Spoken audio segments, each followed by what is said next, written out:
ইংরেজি জানতে হলে শোনো শিক্ষার্থীগণ, ট্রান্সলেশনের শেখার উপরে বেশি দিবে মন। আজকে আরেকটা খুব ইম্পর্টেন্ট স্ট্রাকচার নিয়ে হাজির হয়েছি। এটা এসএসসি এইচএসসি পর্যায়ে কমপ্লিটিং সেন্টেন্স প্রায় স্ট্রাকচারটা থাকে এবং আমাদের দৈনন্দিন কথাবার্তা বলার সময়, বিশেষ পরীক্ষা, চাকরি পরীক্ষা, স্ট্রাকচারটা প্রায় পরীক্ষায় আমি দেখেছি। সুতরাং আজকে অতি সহজে অতি অল্প সময়ের মধ্যে আমরা এই স্ট্রাকচারটা আয়ত্ত করব। সবাই সঙ্গে থাকুন। স্ট্রাকচারটা ইট ইজ নো ইউজ অথবা ইট ইজ নো গুড, একেবারে বিকল্প, একই জিনিস, একই অর্থ। ইট ইজ নো ইউজ অথবা ইট ইজ নো গুড, এই দুটো ফ্রেজের পরে ভার্বের আইএনজি হয়, এটা মনে রাখতে হবে। It is no use plus ING dot dot বাকি অংশ হবে বাক্যের।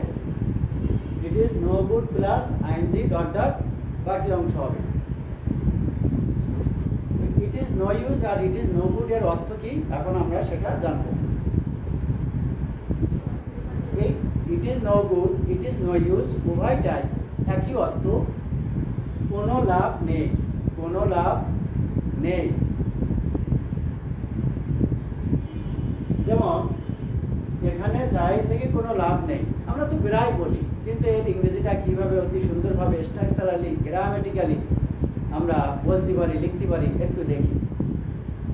এখানে দায়ী থেকে কোনো লাভ নেই, কোনো লাভ নেই, এই অংশটা আমরা আগে আনবো। It is no use, it is no use সর্বদা বাক্যের প্রথমে আসবে। ইট ইজ নো ইউজ, বাকি অংশ দাঁড়িয়ে থাকা, স্ট্যান্ডের জায়গায় স্ট্যান্ডিং হবে, এখানে হেয়ার, তাহলে বাক্যটা দাঁড়ায় it is no use standing here, এখানে দাঁড়িয়ে কোনো লাভ নেই। স্ট্রাকচারটা একটু লক্ষ্য করে, এখানে লেখা আছে সুন্দরভাবে, স্ট্রাকচারটা হবে অর্থাৎ বাংলা বাক্যের শেষের দিক দিয়ে আস্তে আস্তে ক্রমান্বয়ে প্রথম দিকে চলে আসবে। স্ট্রাকচারটা হবে, একে রিভার্স স্ট্রাকচার বলে, অর্থাৎ উল্টা দিক দিয়ে প্রথম দিকে চলে আসা, সেই দিক থেকে প্রথম দিকে চলে আসা, reverse structure. It is called reverse structure.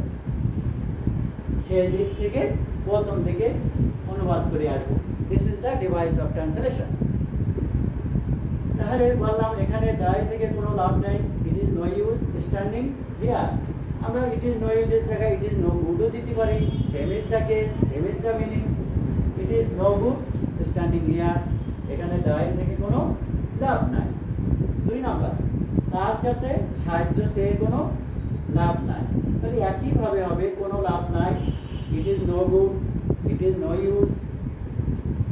চাওয়া, আস্ক মানে চাওয়া, এর আইনজি হবে আস্কিং, সাহায্য হেল্প, তার কাছে it is no good asking him for help, সাহায্য চাওয়া, আস্ক ফর হেল্প, সাহায্য চাওয়া, ইডিয়মটা এরকম, আস্কিং হিম ফর হেল্প। তাহলে ইট ইজ নো গুড অথবা it is no use asking him for help, তার কাছে সাহায্য চেয়ে কোনো লাভ নাই। 3 নম্বর স্ট্রাকচার বাংলা, সেখানে গিয়ে কোনো লাভ নাই। তাহলে আমরা একটু মনে মনে তৈরি করি, কি হবে, সেখানে গিয়ে কোনো লাভ নাই, উল্টা দিক দিয়ে আসবে, কোনো লাভ নাই। অবশ্যই হ্যাঁ, মনে মনে যা ভেবেছি সেটাই। ইট ইজ নো গুড অথবা it is no use going there, it is no good going there অথবা it is no good, it is no use going there, উভয়টা শুদ্ধ হবে। 4 নম্বর স্ট্রাকচারটা আমরা মনে মনে একটু ভেবে নেই। এখানে কেঁদে কোনো লাভ নাই, এখানে কেঁদে কোনো লাভ নাই, তাহলে একইভাবে আনি, কোনো লাভ নাই, ইট ইজ নো ইউজ অথবা ইট ইজ নো গুড। কাঁদা, ক্রাই বা weep, it is no good crying here অথবা it is no good weeping here. তো ক্রাই আর উইপের মধ্যে একটু বেসিক্যালি পার্থক্য আছে। ক্রাই মানে শব্দ করে কাঁদা, আর উইপ অর্থ নিঃশব্দে কাঁদা। কাজেই এই দুটো ব্যবহারের উপরে ভিত্তি করে আমরা ক্রাই ব্যবহার করতে পারি, উইপও ব্যবহার করতে পারি। এরকম ধরনের আমরা আরও দুটো পাঁচটা বাংলা এরকমভাবে আমরা তৈরি করব এবং এই স্ট্রাকচার ব্যবহার করে এটি নো ইউজ প্লাস ভার্বের আইনজি, এটি নো গুড প্লাস ভার্বের আইনজি স্ট্রাকচার ব্যবহার করে আমরা ইংরেজি ট্রান্সলেশন এই মডেলে আরও দুটো পাঁচটা আমরা বাসায় প্র্যাকটিস করব এবং বলবো, অন্যের সাথে শেয়ার করব। তো যাই হোক, অতি অল্প সময়ের মধ্যে এই স্ট্রাকচারটা আমি আশা করি আমরা আয়ত্ত করতে সক্ষম হয়েছি। আর practice makes a man perfect, এটা বারবার যদি আমরা প্র্যাকটিস করি, অন্যর সাথে শেয়ার করি, তাহলে আমরা কনভারসেশনে যদি ব্যবহার করি, রাইটিংয়ে ব্যবহার করি, অতি অল্প সময়ের মধ্যে ইংরেজিটা আমাদের অতি দখলে চলে আসবে। আমরা মাতৃভাষাভাষী বাংলা, কাজে we have to learn English through Bangla. এই বাংলা মিডিয়ামে, বাংলার মাধ্যমে আমাদের ইংরেজিটা শিখতে হবে। আগে এসএসসি এইচএসসি পর্যায়ে আমাদের সিলেবাসে আমাদের ট্রান্সলেশন ছিল, বাংলা টু ইংলিশ ট্রান্সলেশন, সেখানে 5 মার্ক 10 মার্ক নির্ধারণ করা ছিল।